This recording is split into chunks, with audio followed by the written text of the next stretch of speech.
is on. We on? Yep. Podcast episode 70, 3:27 at 5:20 p.m. I think I'm fucking tired. Are you tired? Maybe not. Like No? I was tired yesterday. Like not last night before. I slept fucking probably 2 hours. Like fucking slept the worst I'd ever slept. Don't even know why. Fucking woke up. Fucking neck hurt. Like I'm like, I'm gonna go to sleep at like 9 o'clock. Fucking midnight, boom, wide awake this morning. Went to sleep midnight. Fucking up, ready to go 3 o'clock. Fucking been running. I'll be good here. After this, I'll be good. I don't even know what are we working on out there? Like, what's out there? On the floor? Bags? Yeah. Nothing. Nothing's on the They're floor? waiting on Black Zipper. Got it. There should still be a fucking ton of work though. Like they just can't. There's put the work. zipper in it. They just she says that they're at the point where they need the zipper. I just got ATAX bags, so Right. we'll have some of those. Right on. So we'll just roll right into these then. These are the rest of the ones from yesterday. Another question, John. Did the Warrior water with Eli ever get traction? No, Eli went some different directions. I think he has that trademarked. I don't know. I haven't seen anything more of it right now. I also just had a friend request accepted by Mookie, and now all of a sudden every video relating to him has been popping up in your YouTube. Crazy algorithm shit. Same thing happened on my Facebook when I visited my mom the other day and ate a couple of Twizzlers. Nobody had mentioned a word about it. I just walked up and grabbed some. Later that night, boom, Twizzler ad on my Facebook. Probably RFID tags. Yeah, I'm wondering. That's interesting. How that just the sound of you opening that bag. Twizzler, they just knew. They just knew. Smell-o-vision. Mm-hmm. Damn good question about Warrior Water. Somebody said Soldier moon pie noodle. So they had moon pies and noodles. Is that what the deal was? Moon pies, noodles. You could get moon pies, noodles, a soda. There was always Coca-Cola, and I think they had some other like weird Korean candy. No, it was. What do you mean NBA? I mean, not NVA, but was it North Koreans? No, or? it was South Koreans. They would follow you around. Got it. Okay, so Yeah. they weren't military or anything. No, they were complete civilians. But you would do like, we always tried to be sneaky to a point, and I don't know. Were you there as a sniper? No, just this is when I was with my first battalion, 1-9 as a saw gunner. But we're in Korea, and they decide they're going to do this night movement. And so, you're sneaking to this whole rifle company is sneaking to this place they're going to go to. And we're moving through the hills of Korea, and there's some fucking mountains in Korea. But we're moving through the woods. There's nothing around. There's no houses. There's nothing around. And we move into our defensive position, right? And everybody's in there digging their fighting holes and getting in position. And the issue is literally, I don't know. Like we're at the Nike missile base, and there's fucking and this fucking car, not a truck, a car. Right, totally shouldn't be able to get there. Shouldn't be able to get there because it wasn't even on a road. Like they're in a 3-wheel rickshaw. They drive out, headlights, and because you don't know what's going on. You're like I'm about to light them up. What the fuck is this? Because this car just fucking hauled ass right out into like. The company is on an arc, and this fucking car is parked right in the middle, right? And so you don't know what's going on. Well, I didn't, because I was a fucking dumb lance corporal. It was the first time I'd been to Korea, and so the platoon sergeant's coming by, and he's hitting everybody in the fucking helmet. He's like, "Don't you fucking go down there! Don't you go down there!" And I'm like, "Go down there? What the fuck is down there? What are they doing down there?" And you can't see anything because it's fucking pitch black, and This is back when we had PVS 5s and only like 2 people in the company had them. So you knew that there was a car down there because you could see the fucking headlights. And then this motherfucker breaks out like 1,000 a million candle power spotlight, one that you had to plug into the cigarette lighter. And he pulls the spotlight out and he's fucking shining it in the woods where we're at. I'm like, what the fuck is going on? And then you hear the static of the PA, the static of the... It's like the ice cream truck. Kick up a little bit, and he's just like, soda, moon pie, noodle. And then you hear the platoon sergeant. He's like, "Don't nobody fucking go down there." So all you're watching, you see this car down there in the middle of the thing, and you see that this fucking light is going back and forth on the woods, you know, and it's pretty creepy because this fucking light is like a lighting shit up. Predator movie. It's crazy, and he's going soda, and Did anybody go? And so you're looking at the car because that's the only thing that's going on. You're watching the car, and within 15 minutes, everyone, all you see is all these little fuckers down there fucking moving around, getting fucking moon pies and shit, and running back up the hill and shit. Oh man, it was fucking hilarious. So, because I mean, if there must be a reward to it, or he wouldn't have made the effort. Oh yeah. And the same thing happened in Thailand, which was even funnier. So we're in Thailand. We're doing this big exercise. I don't remember what they called it, but we have to move 10 miles. Through the fucking jungle. How many people? It's a rifle company. How many is that? 220 guys. That's a lot of fucking people. Yeah. So we have to move. Did anybody not make it? No, everybody makes it. That's why you have leadership positions. Make sure everybody makes it. But we have to go through the fucking real jungle. Did you lose anyone? No, we didn't lose anybody, but we went into Laos. Did you see a tiger?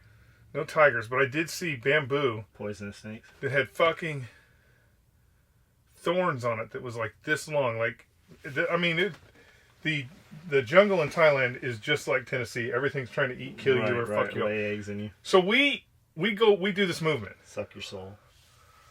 We end up doing this movement. You know, company commander and everybody out there with their maps and compasses and shit. This is pre-GPS days. And we're moving. And we get to this point where there's a road. So we just moved 10 miles. That takes a minute to do that. And all the vendors, so they have their little taco carts and shit with sodas and all that shit. They are all fucking, boom, lined up on the road, right? We get to this crossing point. And so they stop. And everybody's fucking, you're taking a knee and sitting there waiting to see what's going on. And then the CO's like, this isn't it. It's 2 more miles down the road. 2 more miles down the road. So we go 2 more miles down the road. And it's all the same carts. We get to the carts, we go back into the jungle, and we go 2 more miles down the road. When we get to the 2 mile mark, there's nobody there. And then a Jeep, M151 Jeep, pulls up, and it's the battalion commander. And he's like, "What the fuck are you guys doing?" And the CO's like, "Captain Houck, this is where we're supposed to be, sir, right here. This is on the map." He goes, "Didn't you see all those fucking carts? Didn't you see the vendors?" And he's like, "Yes, sir." And he goes, "They know where we're supposed to be more than we do. You need to be back there." So we literally went all the way back to fucking form a defense. Everywhere we went, we formed these defensive positions with vendors and vendor carts in front of us. It's like military maneuver tourism. Yeah, it was awesome. Like, because last week it was fucking the Chinese there doing the same shit. Moon pie noodle. Holy fucking shit, I cannot stop laughing at that. From the Hazmat, Devil Dogs, and Moon Pies. Talk in the kitchen with Skully and Chef. Love the podcast, kitchen videos, and everything else. I have to say that following you guys day to day has really helped me to motivate and start to make changes in my day-to-day life. I have always taken a no bullshit approach to life and work, but had slacked off the last year due to loss of a friend. Your short morning videos have relit my fire under my ass, and I'm back in the game working my ass off saving to buy a second property for the wife and I. Keep up the good work. Hope the podcast doesn't stop at episode 100. Hope you get that property. Yeah, so one thing they're not building any more of is dirt. Yeah, they stopped making that shit. Although you can add dirt to your dirt. Congratulations, man. That's cool. Tell us, comment back. Tell us what you're looking at, where it's at, all the deal on it. I found the giving shit away is 10 times harder than just selling it. I tried to give a family acquaintance a dining table with chairs as well, but he said he only had room for 2 of the 4 chairs. What the hell is wrong with these people? Yeah, take the shit and sell it away. Yeah, take the shit and fucking throw it away. Even if you have that couch that you've had since fucking high school and you want to get rid of it, and you put it out on the curb because you think somebody's going to snatch it up. Yeah, put $100 on it. Yeah, it's always better to put a price tag on. Just put a price tag on it, and when you come back outside, that motherfucker will be gone. But if you put free on it, it will sit there forever. I live on a road. I live off a main road that there's probably, I don't know, it's probably 40 houses on this main road, but they're not close. So it's if you go, you know, the houses are like 5 miles apart. And I passed this. It's a farmhouse. It's not a farmhouse, but it's for people that are going to be seasonal and work the field. At your house? Yeah, just as it's on the hardball road. It's a nice house, but that's what they're there for, is to work the cornfield.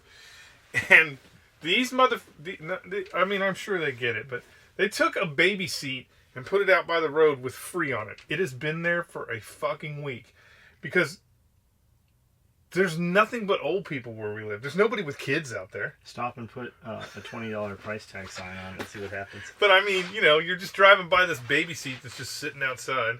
I found the giving shit away is 10 times harder. We did that one. I rarely, if ever, would accept furniture. People try. That's fine. We're not asking you to accept it. A dude's like, hey, I need this. Yeah, I need this. Here's the entire set. People try to give me tables and chairs all the time. Don't want it. John G., you should probably stop doing whatever the fuck you're doing, that you're in a position where people come up and think that you're the dude that needs some table and chairs. They probably have been in your house. Yeah, they probably if a lot of people are trying to do the same thing for you, maybe you should evaluate what's going on in your life. Let's get the milk crates and the 2x4s out of your living room and start putting some real furniture in there. Anybody else listening to this, anybody else watching this, find out who and where John G is, get his address, and let's just fucking list him as the place to dump your fucking chairs and old furniture at. We'll do that for you, John G. Ed Woe. What up, Ed? John, why didn't the Jews stay where they were at? The short answer is you live in an apartment building with a bunch of different folks. You're minding your own business, and one day a sizable portion of that apartment complex population tries to kill you and manages to kill a couple of your family members. Do you stay or move? I asked the same question years ago. I decided I would move. Yeah, I got it, man. I get it. I got it. Fucking asshats hating on Israel just because they are dumb enough to believe that Jews are trying to take over the world. Jews did take over the world. Like, depends. Like, who do you think runs all the fucking money? We're talking about a different group, though, right? I mean, the truth is that you got to pay attention to the little things. One of the things that's very interesting about the Jewish community, and if you know any real Jewish families, you're going to find this to be true. And because this is true, you can have the perception that Jews run the world. The Jewish families are very, very, very into education.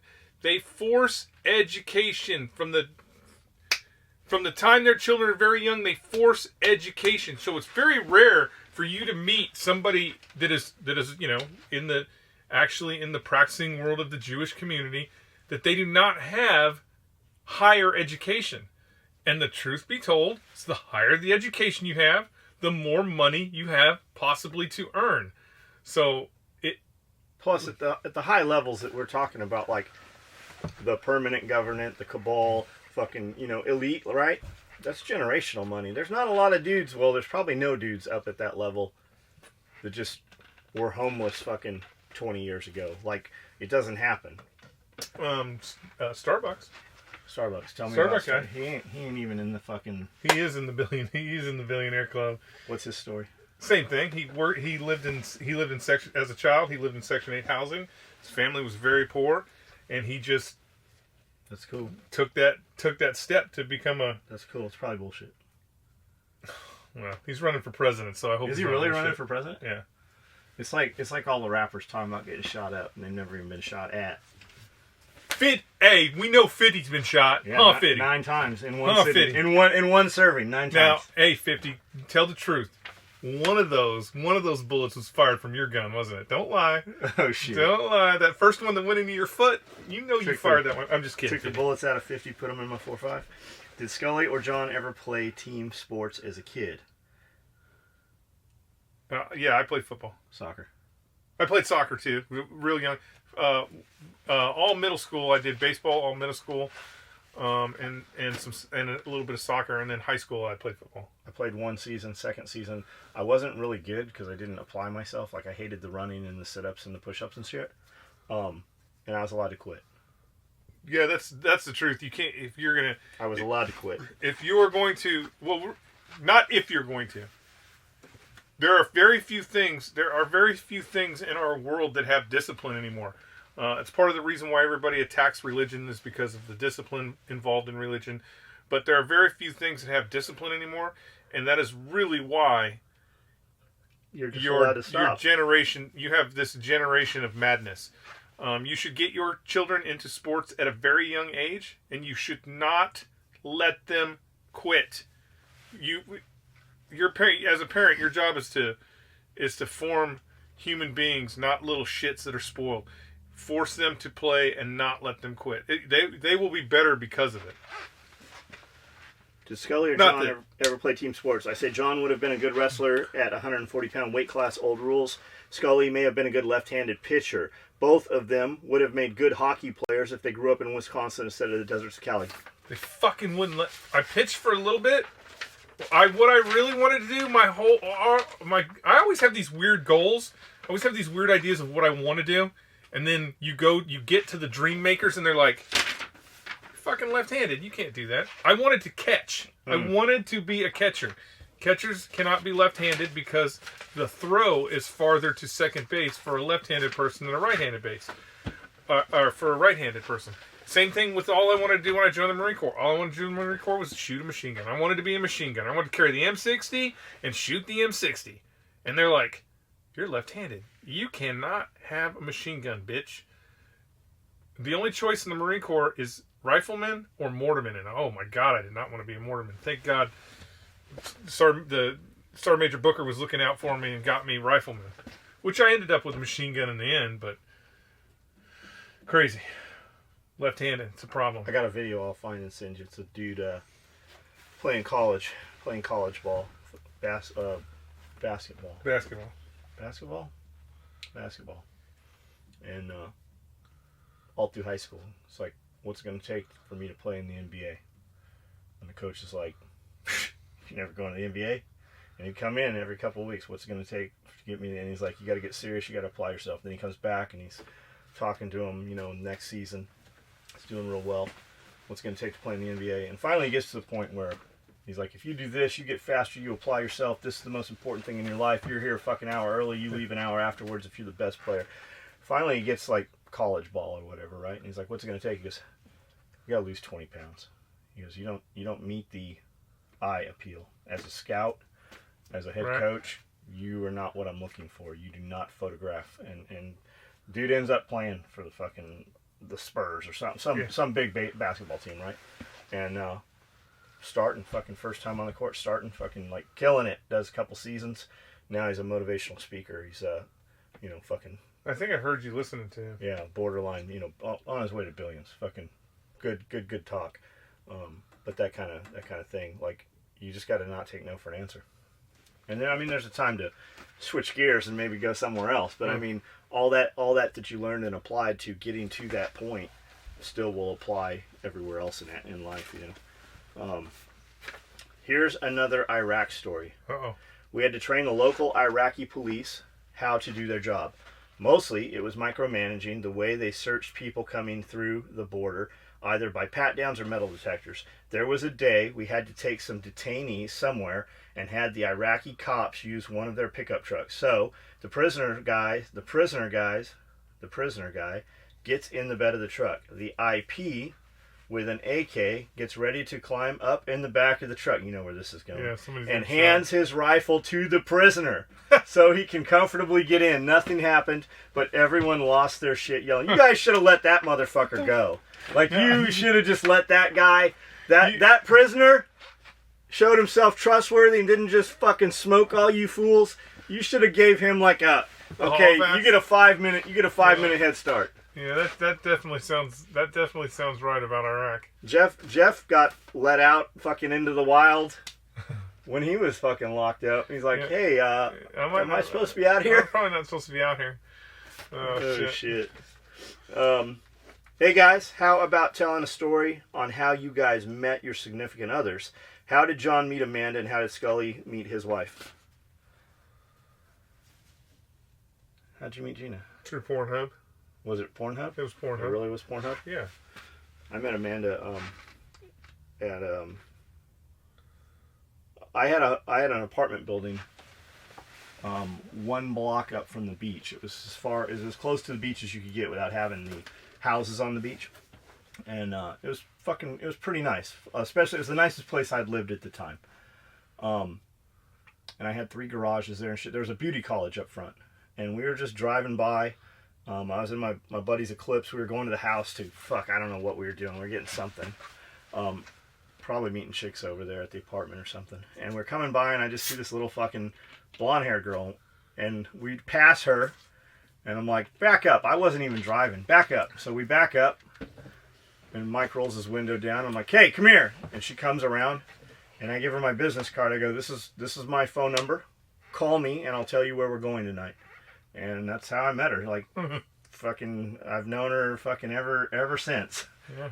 There was a lot of offs and ons, and it's been a long time. But there was never like a huge gap of time in between. But shit, that was 2000. That was pre 9/11 because I remember watching the 9/11 towers fall in that apartment. So that was pre 9/11. Yeah, long time. Pornhub, I like it. Pornhub. You know, she typed that thing on where she's like. She typed in, you see that every now and then on Pornhub where it's like, who is that actor? And that's how she found me. Who is that actor? Yeah, you've never seen that where the actual name of the clip is, who is this girl? Oh. Well, she was like, who is this guy? And that's how she found me. Got it. Hey guys, how about we did that one? Can we get an ankle worn IFAC for motorcycle season? I have not seen a good one yet. Challenge sent. Dude, there's some fucking... Are you talking about an ankle rig like fucking 50 companies make right now that carry like a Cat 7 tourniquet, some quick clot, maybe a hyphen chest seal? Like, dudes are carrying a ton of shit on their ankles. Come on. Like, if you got to carry that shit, why not just carry the shit you cannot improvise, right? Yeah, we can do it, but I really think there's some companies out there fucking doing an excellent job of it already. And I can't. I mean, dudes will buy it because we made it. I mean, especially our fucking customer base will buy it. But there's some good shit out there, guys. What are you gonna say? I'd just say I can't imagine a motorcycle accident where you need any of that stuff, where whatever you have around your ankle is going to be enough. I don't know if he's saying motorcycle season. He's not thinking self-application, probably. Even still, I mean, if you know, I've seen semi-trucks parked on top of dudes. Yeah, I've seen some where you might as well just take the quick clot out and do the cross like this with the quick clot as it's flying out of here. Some holy water, yeah, holy quick clot. Dude, remember, always tell them, dude, it's not as bad as it looks. You're gonna make it. Some dude on Instagram was like, "Well, I hope you're not just selling these 14 gauge these needles to anybody." And I'm like, "Okay, I'll bite." Why? And it just it went sideways. Who's injecting? It went sideways super fast. And he's like, and quick clot. Nobody even uses quick clot. I'm like, really? Have you told quick clot that? Yeah. Have you told fucking any of the dudes out there using quick clot? Like, I realized that in 2005 it was thermogenic and it would burn the fuck out of you, but like that ended back in 2006. Like, it's a whole nother animal. I mean, now. He's probably thinking, you know. Maybe. He's probably thinking the old fucking beads, but no. I probably still have. I bet I still have quick clot that's the beads and shit. My boy Cowie was in Ramadi. Like when that shit is too dangerous. Like when it was the Wild West. Mm-hmm. Cowie got shot. He got hit in an alley, and one of his dudes, he was with Mansour's platoon and all those guys, Sorelli and all them dudes. Dude runs up, grabs his drag handle, pulls him back. Cowie's still firing. They're taking fire down and up. down the alley and up, and Cowie got shot in the leg. And when they fucking quick clotted him, like I met Cowie, hung out with him for a long time, and when I knew him well enough, I'm like, what the fuck happened to your leg, motherfucker? He's like, how did you melt your, like, it's fucking melted. And it was because they didn't wipe the blood off. Yeah, that shit. And they put that, when they applied that shit, it fucking melted him fucking terribly. Any liquid surface, don't get that shit in your eye, bro. The old stuff. And that was the problem with it, because you would open and that shit would go flying, and it wasn't, there was no, like, you know, the cloth now has magnet, it has a piece of metal strip in there so they can x-ray it. But it was like, but it's shotgun now too. It's tiny. Shotgun folded, or it's like shotgun pellets. They have to get them all out, or you'll get infected later on. Yeah, not anymore. Yeah, not anymore. That old stuff. That's why. Actually, I want to say it's chitosan. It's a shellfish is the coagulant in it. I could be completely fucking wrong on that. So I'm not a quick clot dude. So, the TNC truck drivers in Iraq used to tell us they hauled the weapons of mass destruction into Jordan, Syria, and were well paid to do it. Yeah, they did. They just moved it all into Syria and fucking. I mean, I don't know about Jordan, maybe, because Jordan is a secret. Jordan is a very secret, very powerful military structure within the Middle East. The king of Jordan still fucking runs around with an M4 carbine, jumps out of airplanes, and flies a fucking jet. And hangs out with Putin. Yeah, they have, like, look up if you want to look up some crazy, it's not really crazy, but military facilities. Their fucking military facilities in Jordan are off the chain. Like, they have mount facilities that are, 360 degree fire into the buildings, whatever the fuck you want to do. Like, they have some really nice facilities because they have real dudes in there. You go shoot. Yeah, they secretly. You're when you're going through their mount, like you're smoking fools. Yeah, they secretly, basically what the King of Jordan did is he's very pro-military, but they secretly brought in basically somebody from every top tier from the United States, and they built all these facilities. So, like, their fucking ninjas in Jordan are trained by our ninjas, and they've got some pretty awesome forces. I have a really good friend who went over there. Fuck, I don't know how long ago it was, but at the height of it, they're like, "Hey, we need Americans to run these ranges," and man, the numbers they were throwing out, I was like, "Holy shit, that's a lot of money. Is this legal?" I mean, the amount of money that they were throwing out just for fucking dudes to run the ranges, I was like, that can't be legal. There's got to be some fucking loophole here where they're shooting the actors. We're fucking not legal. But yeah, Jordan's pretty badass. It's a secret. It's one of those secret countries that nobody ever talks about. But I'm almost certain that Jordan's military is RCIA. more tactically proficient than all the Saudi Arabia countries. I told them war is forbidden, and the wolf of the 7 nations army were coming for them all. But hey, what do I know? What up, guys? Got a question for you guys. John, what's the craziest shit you heard of someone trying to sneak into prison inside their prison wallet? Dude, we never saw any of that shit. I was in a minimum security facility. There wasn't anything crazy going on. Like, we had some fucking homosexuals that would get caught every now and then. They were pretty segregated. Someplace completely different. My roommate was fucking the warden's daughter. Like, had a relationship. I got a guy, a dude I met in prison, who I still keep in contact with. He was banging the librarian and got her pregnant. Like, she has his kid. He's with her today.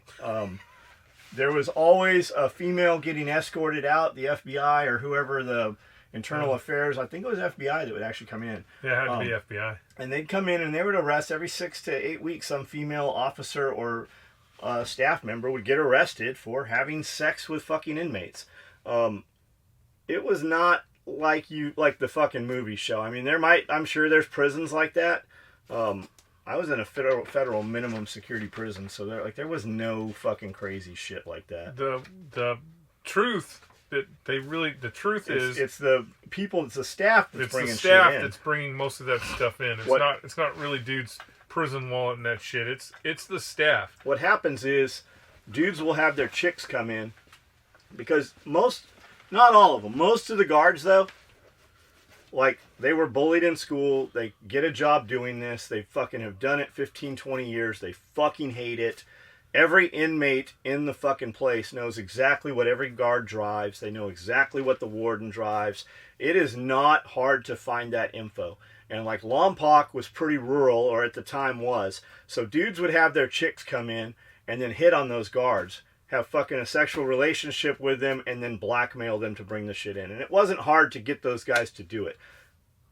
I had heard of that. I never fucking saw any contraband. I don't think I even smelled weed ever the whole time I was there.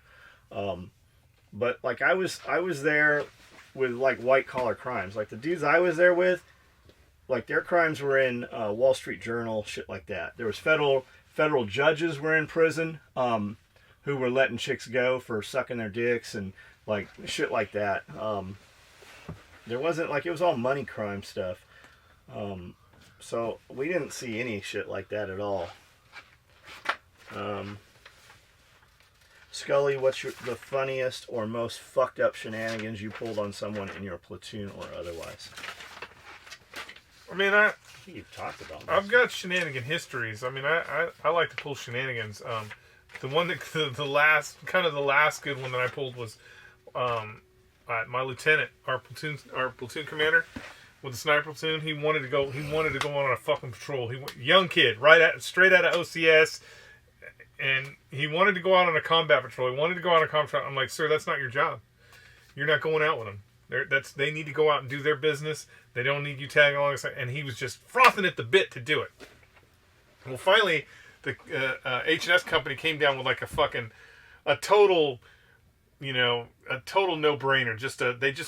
They wanted a section of snipers to go to this village and look for what might have been this cache site that they thought was over there.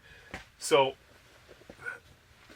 all the boots, all the boots, my junior team leader, I'm like, hey, this is your fucking job, this is your mission, you're gonna fucking run this thing, and you guys gotta take the lieutenant with you. And they're like, okay. Well, so this is 2006, I think, or 2008, maybe 2000, that time frame. And camouflage face paint has been banned. It has been banned. Like, you are not allowed to paint your face in country because it scares the local. This is a known entity that's been 5 years in the making, right? This is not new information. So I get one of my lance corporals. I'm like, hey. In Iraq? Yes, in Iraq. Why would you even paint your face in Iraq? Well, nighttime, Okay. All right. I get one of my lance corporals, like, hey, and this is a kid that is not on the patrol. He's not going out on the patrol. I go in the fucking bathroom, paint your entire face. I mean, ears, neck. I want some boot camp face paint. Get in there and do it. And he's like, what for, Stat? I'm like, just go do it. And so he goes and he paints his face, paints his hands, just gets all cammied up. And I go, okay. This is the warning order for the patrol that the lieutenant's on. I want you to go down, and I want you to hand him the warning order and not say a fucking word and then come back up here. And he's like, what? I go, just don't say anything. Just look at him, hand it to him. If he asks you anything, answer the question. Don't say anything about your face paint. Just hand this to him and come back. And so he's like, okay, Staff Sergeant. So he goes and hands it to him. I'm like, did he ask you? He goes, no, he didn't say anything, but he's very excited about the warning order. I go, good. Now go clean your face off. And he's like, what? I go clean your face off. Get all that shit off your face. And so they're having a fucking a final brief back at, it's like 2100 or something at night. And here he comes. And he has got the fucking TBS. I mean, it's right out of the fucking magazines. Like, he should have been on a poster. His fucking face is painted. It's perfect. Like, it is his face is painted. He's painted up to his elbows. He's fucking covered in face paint. And I don't say nothing. And then the team leader comes in and he starts briefing. Nobody else has their face painted. And so he's kind of sitting there, kind of looking weird, looking around, trying to figure out what the fuck just happened. And then I come out. And I have the picture. I should show it because he is so dejected. He's just sitting in this chair, so dejected. And I take a picture of him, and I'm like, "Hey, sir, don't you know you're not allowed to have your face painted in country?" And I walk away. Well, he has no idea that there was this shenanigan. He just he is pissed because first, he didn't look at the warning order because it would have been on the warning order. And second, he didn't ask any questions when he saw face paint. He just assumed face paint. And so he's pissed. So he's got to clean all that shit off before they leave because you can't leave the wire with your face painted. You'll scare the natives. So oh man. I picture the dude from Heartbreak Ridge. Oh man, and then we did the dick. When I had the rifle platoon, this is probably worse. I think this is actually worse because that was just personal embarrassment. So I had a lieutenant, awesome lieutenant. I mean, fucking awesome lieutenant. Graduated West Point. No, I'm sorry, Naval Academy grad, Annapolis. I don't know why I said West Point, but just fucking awesome lieutenant, great guy. Fucking, went on to do great things in the Marine Corps. Was at fucking went to Force Recon and ran BRC for a while and all kinds of shit. But so this is also his first platoon. Don't ever fuck around with an old staff sergeant. That's the one thing you need to know. If you have a staff NCO that's been in the Marine Corps longer than the company commander, you need to be on your toes because some shit's gonna happen. Well, he wanted to sleep in with the troops. He wanted to sleep in with the platoon. And the CO's like, no, you will sleep with the rest of the lieutenants. But he was always in the hooch. So always in the hooch with the guys. And he would leave his fucking computer in there. So I'm like, he leaves his computer in there and it's open. So we have this ginger in the platoon, total redhead, just fucking flaming redhead. I'm like, hey, take this camera, go over there, take a picture of your dick. And he's like, what? I go, drop your pants, get a nice fatty picture of your dick. I want all them red pubes. I want it fired up. I want it fucking looking good. And he's like, what for, Staff Sergeant? I go, just go do it. Don't worry about it. It's best if you keep everybody out of the loop. If you don't know, they can't. You don't have to lie about keep everybody out of the loop, right? So he fucking fires that picture up and gives it to me, and I go over and download it on the lieutenant's computer, and put it as his screensaver, and then close his computer, right? So this is what I think is going to happen. I think the lieutenant is going to come back in, and he's going to sit down, and he's going to open his computer. See it? Ha, boom, ha, fucking dick, whatever. Instead of what? It's a PowerPoint? He runs in, and he's like, I have to give a brief to the rest of the lieutenants. Takes his computer, and leaves. I wonder if it's so funny. Takes his computer and leaves.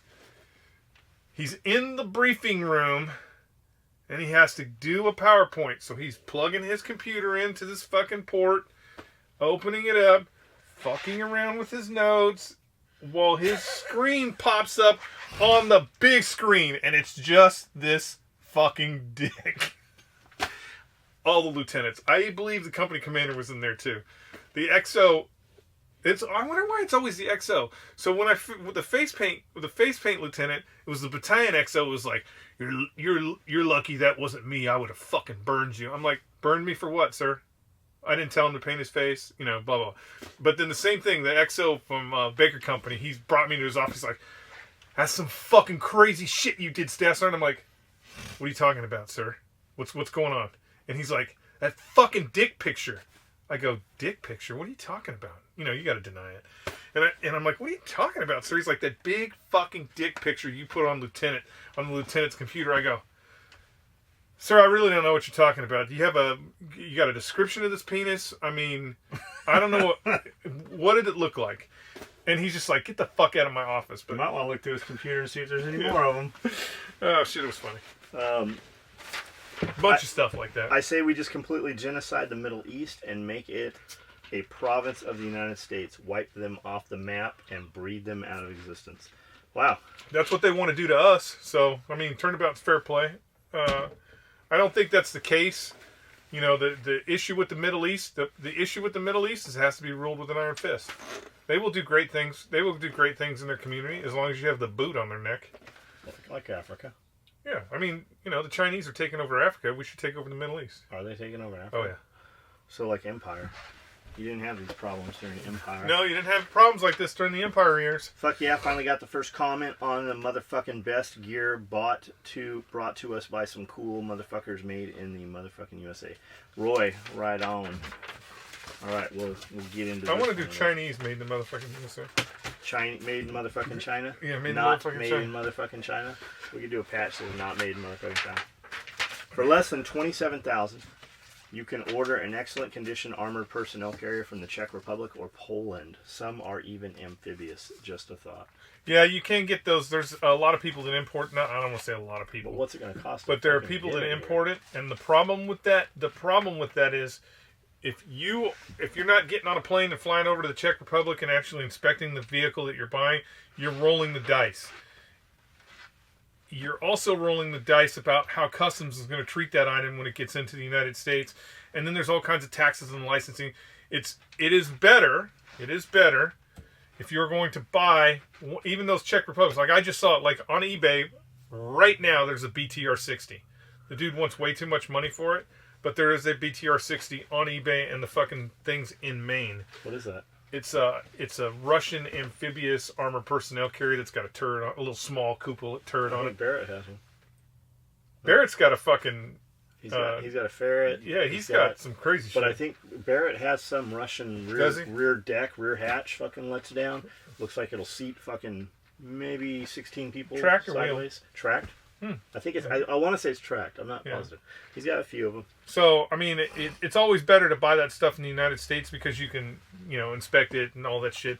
If you don't go to the Czech Republic and inspect the vehicle you're getting, you are seriously rolling the dice. There's a company up in Illinois, I believe it's Illinois, that has like a trial by fire with tanks. But what they do is they import British and Russian vehicles, and they immediately pull the power packs out and put Caterpillar power packs in them. So there's a commonality of parts because those you're taking a chance with a fucking any of the Russian shit because you're never gonna find a part for that damn thing. One of the best podcasts so far. Great stories, great and also sometimes horrendous info. The kids' blood, photos and pictures on side of UN building stories are just sickening. I really hope karma is a thing and it will hit those guys with a sledgehammer. Most of that stuff, there's kind of a common thing with that, and it's satanic. Like if you look at most of the stories you see about that, the root of it is Satanism and stuff like that. I mean, they're killing kids and fucking bathing and drinking their blood and dismembering their bodies. I think the worst thing. I think karma is the farthest thing from their minds. But if we're talking about this, Robert, did you look it up? Did you see some of it? It's definitely out there, and there's no mistaking what it is. One of the newest, not newest, but one of the newest and most modern international airports is the Denver, Colorado airport. Look at that. Look at the fucking photos artwork. And statues. Yeah, look at the artwork that they put in that fucking building. Just Google it and look up the artwork they put in that building. There's some crazy shit going on in the Denver airport. Fuck yeah, there is. And look at the layout of it. Skully, in your overseas deployments, did you have or were you allowed any interesting battlefield pickups? During the Gulf War, I couldn't even bring home an AK bayonet. It wasn't like the past conflicts where guys came home with sea bags full of goodies. As usual, you two have the best podcast going. Great work. No, it's the same thing. Basically it's a scare tactic. They don't want you to bring anything back. Like you wouldn't have. Chances are, when you went through customs, I'll bet if you remember when you went through customs, which I don't remember if we did for the first Gulf War. They wouldn't even have known it was a fucking AK bayonet anyways, right? They wouldn't even know the difference. They're just trying to scare you into not doing it, even with what's going on over now. So, like the first time I went over, there was no fucking customs check. They just like, hey, the MPs are going to go through your stuff, and if they find anything, you are going to jail. Yeah. Second time they had customs, but it was the U.S. Navy that was running it. And they didn't really know the difference between certain items. I mean, answering that question is, I probably could have brought a fucking tank back if I would have manifested it. But, you know, it's one of those things that you don't know what you don't know until you get to the point where they're doing that fucking shit and you're like, oh my God, are you really concerned about the sand that's in my bag? That's what you're concerned about? Because they always find something stupid. Like the first time I went through a real checkpoint. So think about this: we are going back to the United States. We're going back to the United States. They were pulling everybody's porn. Like they were going through people's DVDs and going, "Oh, this is fucking Debbie Does Dallas. You can't have that in Iraq." We're going home, dude. What are you worried about the porn that is legal in the United States? They're keeping it themselves. Yeah, probably. We always heard like the seals. They're fucking boxes. They're Connex boxes. Didn't go through customs. If it is a classified, so you know, Navy SEALs would have a classified Connex box. That classified Connex box gets inspected. So it gets inspected before it gets locked. Then it gets TS locked. So it doesn't really go through customs because it's already been certified to be everything good. That's sniper school when the Gulf War kicked off. That was one of the things that sniper school in Quantico did. They actually flew guys over to Kuwait with a classified Connex box. They flew those guys over there with this Connex box, and then they're like, just find every fucking Russian weapon you can find. And so they loaded up all these Russian weapons and they put them in this fucking Connex box, TS'd it. It went back to Quantico. And that's how the U.S. Marine Corps got Scout Sniper School foreign weapons. Because the military was like, we're not fucking buying those things for you guys. So that's how they got all those weapons here. Which, I mean, technically, the reality is that would have been illegal. They all went into the armory and they fucking use them. You know, they were using them for fucking... for OP4 shit and stuff like that, but it's possible. What about the AK-47? The dude had an AK in his office hanging on the wall. Oh, that's fucking awesome. That was Colonel Pratt. Colonel Pratt was a fucking awesome Marine, you know, fucking great battalion commander, knew his shit inside and out, and he was actually part of the instructor cadre that we sent to Afghanistan to teach the Afghanis how to fire Stinger missiles.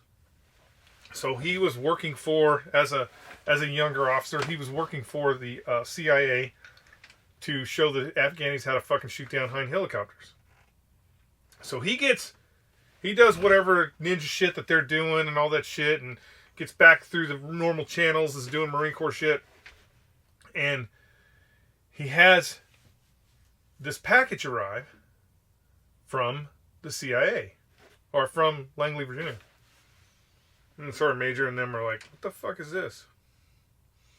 He opens it up, and it's an AK-47 on a plaque, and it's like, you know, thanks for fucking blah, blah, blah, supporting whatever operation that was. You're the best. Hugs and kisses, Langley, Virginia. And a prayer rug. In Afghanistan, the prayer rugs are a little bit different. It's got like tanks and grenades and shit all around it and stuff like that. I have one of those. And he put that prayer rug right in front of his office. So you would walk across that prayer rug to go into his office. Well, he's got this AK hanging on his wall. And he's like, he's got this AK hanging on the wall. And then the gunner, fucking old crusty, we had an old crusty gunner from the original 1.9 that got wiped out in Vietnam.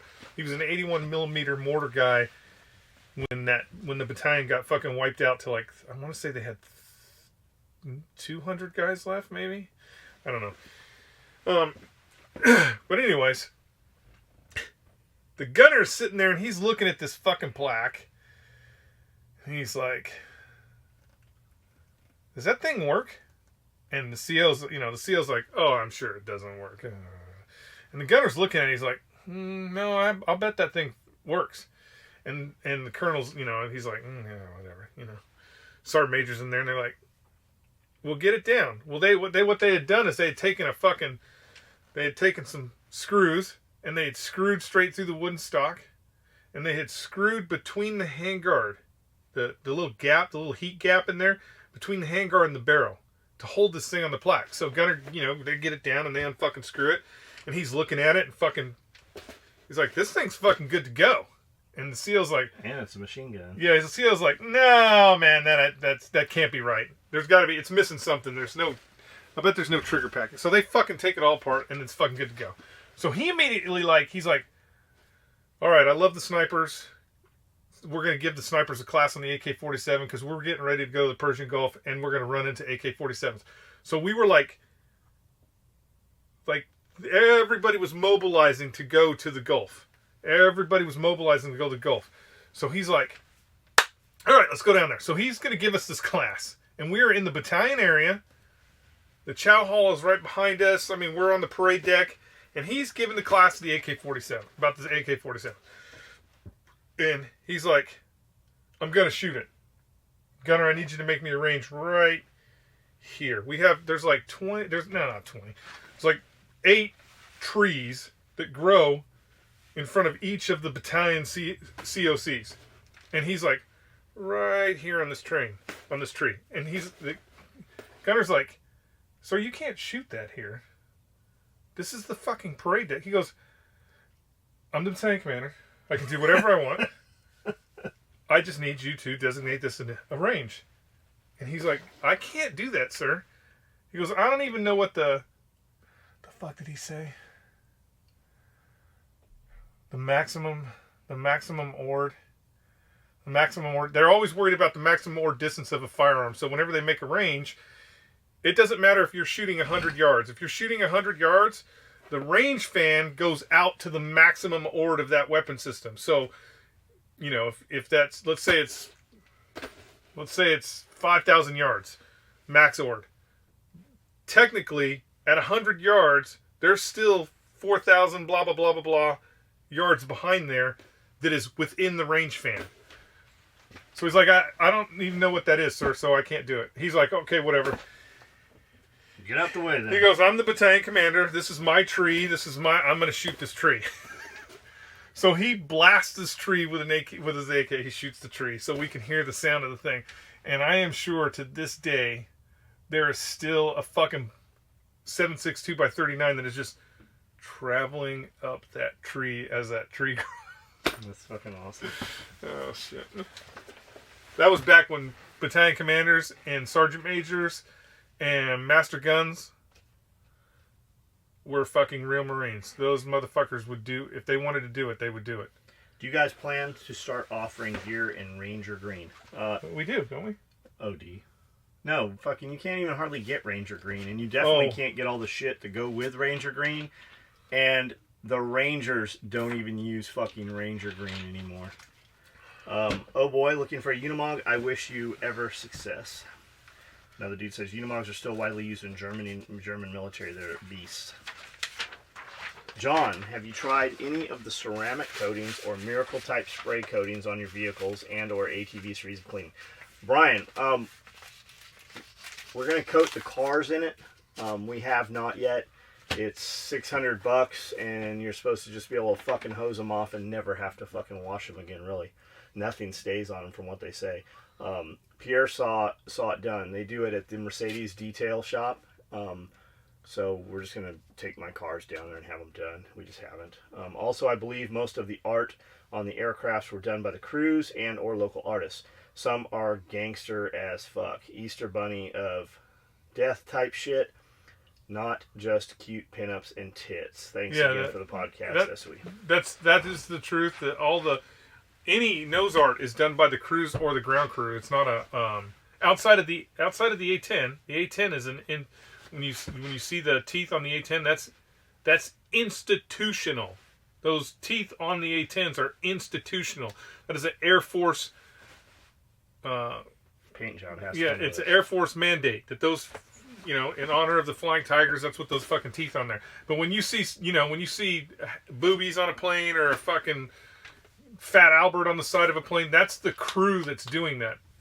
What I was getting at is the more crazy that nose art is, You can tell by the crazier the nose art is, the more offensive it is in nature, the more those crews were getting fucking blown out of the sky.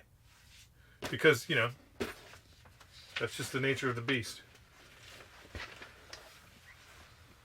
John Skully. This is Tabby. I so appreciate the podcast. You've inspired me to share my story of coming off narcotics and other antidepressants. I'm in the process of setting up a public speaking platform about this. I'm scared, but I feel it is a powerful message. Thanks again, and keep up the great podcast. So, Tabby, YouTube, Facebook, Instagram, just start posting. You don't have to have a big audience. Small audience should put you more at ease. Just start posting. You'll warm up. It'll get easier. You'll get more comfortable. You'll get more used to it. An audience will grow. When you have something to say that strikes a nerve or captures their attention, they're going to have interest, and they're going to go back and look at the beginning. They're going to find out that you are a normal fucking person, and you've got a story to tell, and they're going to watch you warm up. You just have to start content every day. Just something. Doesn't really even matter what it is. Do it for yourself. Use it as a diary for your kids or your future children or your future family members. Facebook's good that way. Like, I make posts every day. You can literally go back and see the last 9 years of what I've done almost on a daily basis. Ups, downs, mistakes, fucking, what worked, what didn't work. It's literally, my kids could go back and see the time that, we weren't together or whatever. They were out doing other shit. And go see what Dad was fucking doing if they ever cared to. When you're looking at timeline histories, great job by getting off the drugs. That's fucking awesome. I know that couldn't have been easy, especially those pills, man. When you're looking at your timeline history, so you're like, hey, John Willis, 9 years. Is there a part like you're like, when you look at timeline history on Facebook, mm-hmm. and I'm sure this is not the way it is, but I just imagine that it's like at the park, sewing clothes, buying a car, Facebook jail, no, I think there's just a gap. It's just blank. It doesn't. Yeah, they don't tell you were in Facebook, right? I'm missing 30 days. It would be awesome if it would be awesome if there was like these 30 days you were in Facebook jail. Yeah. I'm the guy with a missing leg and other problems. I thank you both for a little kick in the ass. Was going to email you, but can't find your email. I don't go on the site because, like you say, if you can't afford it, don't ask about it. Well, that's your key. Go on the goddamn site. Yeah. You lazy bastard. Go on the site and just fucking click email. All the emails come to me. That's how you're gonna get me. And John told you to email him, so. Don't worry, you're not gonna... Fucking 1,000 people email me asking for fucking shit that I don't want to hear from. Fucking send the email, man. It'll be fine. Loving the podcast, guys. Thanks for your gear all the time. All that you guys do. Our air wing says that we can't paint our rear stabs, but all WAVs paint them anyways. As in the same with all naval aircraft, I don't see many U.S. Air Force paint. It's because the Air Force doesn't get it. The Air Force doesn't get in the shit anymore. When's the last time an Air Force plane got shot down? That's what I'm saying.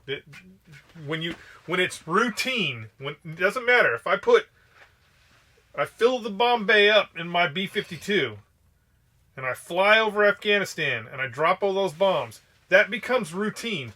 When something is routine, then the orders and guidelines still have to be followed.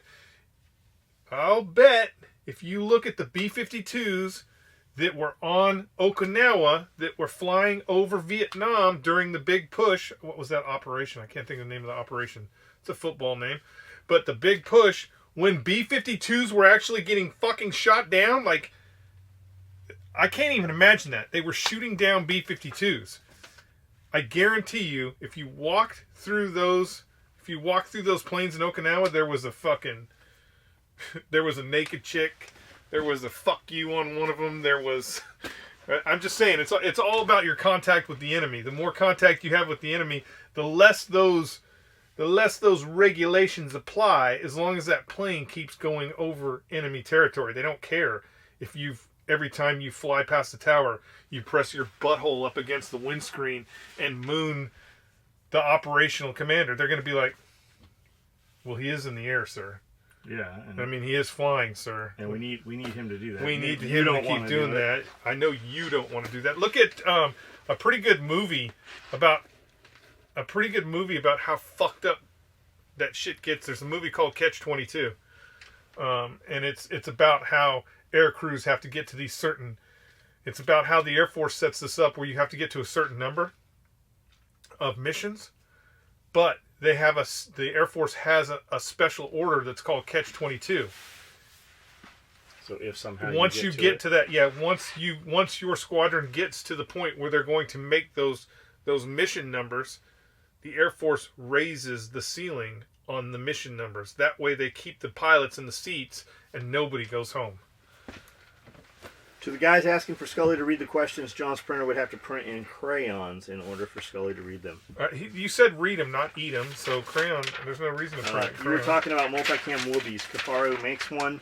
Not sure if that's the one. It's not the one I was talking about. All the talk of razors is making me want to SAS my 88 Yoda pickup and get into railing. I need a hobby outside of shooting. Go, Cody, man, go do that. Go do that. Because an 81 pickup or an 88 pickup, if fab something up and have some product that you can sell, dudes would buy that truck just because you could make it cool. And there's enough of that body style truck out there. Guys can buy those trucks for fucking, a couple grand. And then when they ban all guns, you'll have another hobby to jump into. Hey, John and Skully, love the podcast and all you guys do for our community and the badass gear. On podcast 65, Skully talking about the 419 and you guys talking old military vehicles reminded me of my dad's stories in Vietnam, where he was SPC 4 in the motor pool, and all the deuce and a half trucks we had to work on. He had to work on and maintain. The brake jobs alone sounded ridiculous, but you definitely can't get much better than some of those robust, trusted military vehicles. Also, I've only acquired a handful of SOE gear so far. Day pack, tool bag, belt, mag cards. That fucking sounds like you're started off well. You got it good. But it's amazingly built by you guys and your team. I've commented a few times on your live videos that I've already used my day pack and small pouches for several of the trips to Australia, Canada, and Japan. I train the Royal Australian Navy and others of our ally sailors on their ships' weapon systems, and I've shown and shared my SOE bags and experiences to many of them and the U.S. sailors and fellow instructors I know at my training center. Dude, thank you, man. Thanks for sharing. Thanks for putting the word out there. They're always impressed, and I explain in great detail my trust and appreciation of SOE gear. I really enjoy training the Navy and doing what I like to do. As John always says, just do it. Of course, now also spreading the word of SOE. Thanks again to you and John and Skully, Amanda too, and the entire SOE family. Keep kicking ass, Chase. Thanks, dude. One of the interesting things about U.S. military vehicles that makes it not a big jump versus me getting a fucking BTR-60, a Russian vehicle, is the U.S. So when we talk about it doesn't matter what it is, a B-52. I love B-52s, guys. If you haven't figured it out, they're right there. They're parked right next to the A-10s. A B-52 or an M151 Jeep. Those vehicles, while they're technically completely different, and when you look at the technologies in them, one is, you're going to think this one is super complicated and this one's super easy. The military, when they design any maintenance program, it's always based off of the lowest common denominator, and that's the actual 18-year-old that will be working on it, right? There's not these aged old fucking aircrew guys that are out there fucking changing the engine on a B-52. It's the lowest common denominator. It's going to be fucking regular airmen out there with fucking socket wrenches changing the fucking engine in that fucking aircraft. Same thing with the M151.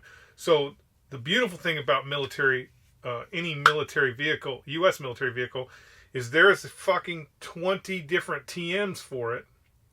This is the training manuals that will tell you everything you need to. There's not like any secrets. Everything you need to know. What the torque specification for each bolt is. If you have to you know, if you have to get in here to change this fuse, this is how you do it. This is the way you get there. These are the tools you're going to need. I mean, they list all the tools. They list everything. So that's one of the beautiful things about U.S. military vehicles. I'm sure the Russians have the same thing, but I don't speak Russian, so it doesn't do me any good to have that manual.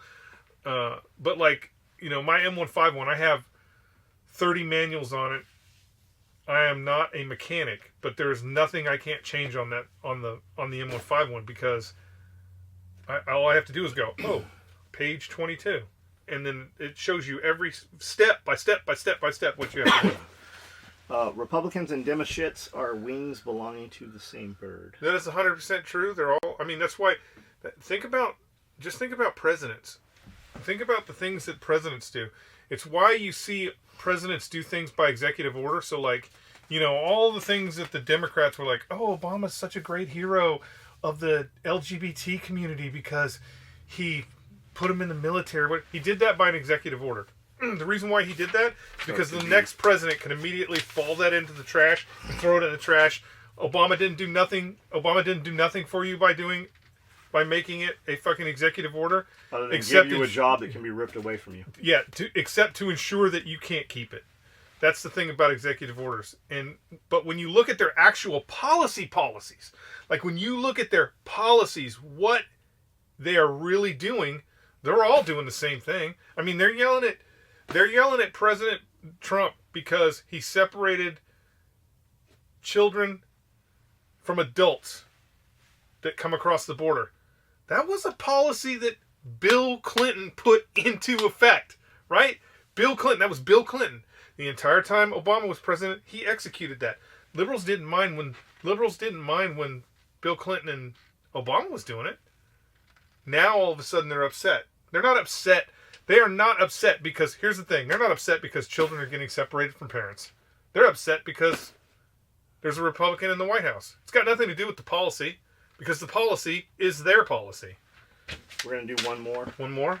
Because I don't know anything about this, and I want to hear what you have to say. Okay. I just killed fucking 50 or 60 rats. Oh, you got to feed some snakes, huh? And this dude, no, I have fucking way too many that I let get too big. So, dude's coming to pick them up. He's got a bunch of birds of prey. Oh, yeah. So, what this is what are your thoughts on Jesse Smollett's charges being dropped and the case sealed? I haven't heard shit about any of that. Okay, you want to hear my opinion on Jesse Smollett and the case sealed? I want you to think about what just happened. Who did he give up? Yeah. Jesse Smollett and Kirkpatrick's lawyer. Jesse Smollett and Kirkpatrick's lawyer. Who's Kirkpatrick? Isn't he a player or something? He's the football player that took a knee who no longer plays football. Just got arrested and is probably going to go to jail for a long time for embezzling and something else against Nike. Okay? That happened the exact same time that little punk Smollett was going to go to jail for a long time for violating federal crimes. He ratted his lawyer out. He literally ratted his lawyer out. That is why his docket is sealed. His docket is sealed so everybody that he is now going to go work with again will not be like, that motherfucker's a dirty rat. Because that's exactly what he did. He cut a deal.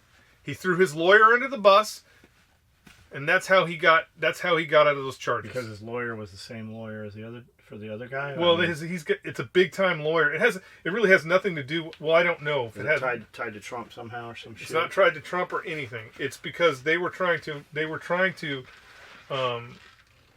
lean on him. They were trying to lean on Nike.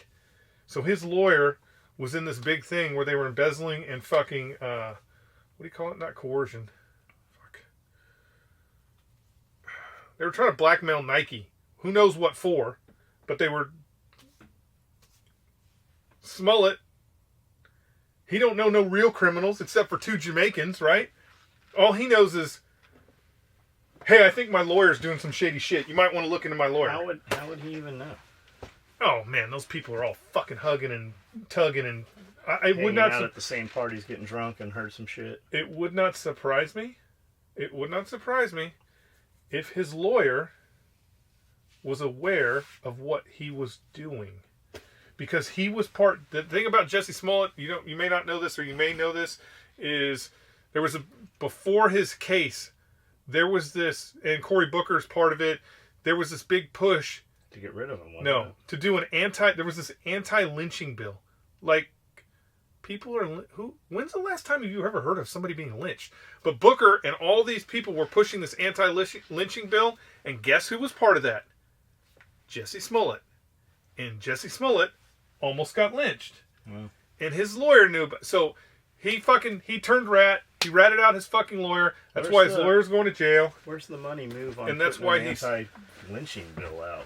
How's that fucking benefit? Well, this is what I think. I mean, once again, I'm not the smartest person in the world, but this is what I think.